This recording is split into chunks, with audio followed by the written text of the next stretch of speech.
সুপ্রিয় দর্শক মণ্ডলী, আসসালামু আলাইকুম রহমতুল্লাহি আবরাকাতু। আশা করছি সবাই ভালো আছেন। আমি আজকে আসছি আপনার সিলেট জাফলংয়ে। দেখতেই পাচ্ছেন আমার ভিডিওর পিছনে। তো আমাদের বিজিবি ভাইয়েরা এখানে বসে আছে, বসে নাই তো দাঁড়িয়ে আছে। সে পাহারা দিতেছে রশির ওই পারে যেন কেউ না যায়। আবার ওই পাশে বিএসএফ ভাই দাঁড়িয়ে আছে, রশির এই পাশে যেন কেউ না আসে। তো অনেক মানুষ আসছে আজকে এখানে। তো মানুষ আসছে, মানুষ ঘুরতেছে। তো আমারও শখ হলো যে যেহেতু সিলেট আসছি, তাহলে সিলেট থেকে জাফলং থেকে ঘুরে যাই। তো সেই অনুপাতে আসলাম, আপনাদের দেখাবো এখন মোটামুটি কিছু যেগুলা ঘুরে দেখলাম। আমি শর্টকাটে আপনাদের দেখাতে থাকি, আপনারা দেখতে থাকেন। তো চলেন, লেটস গো। আমি আমার পিছনে ক্যামেরা দেখানো শুরু।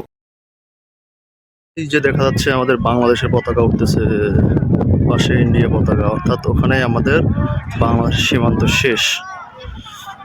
আর ওই যে সেই পাহাড়ের সেই চূড়াটা এখনো আছে অবশ্যই।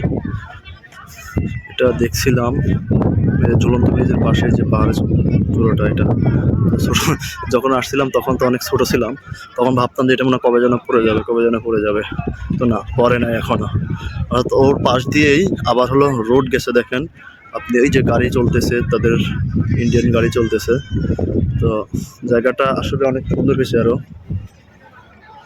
আসতে পারেন দেখার জন্য, যে কোনো মুহূর্তে আসতে পারেন, কিন্তু সঙ্গে কাউকে নিয়ে আসবেন। একা একা আসবেন না, একা একা রিক্সি এগুলা জায়গা। শুধু পর্যটন সময় দেখে এখন কেউ কোনো সমস্যা করে না, তারপর রিক্সি আছে।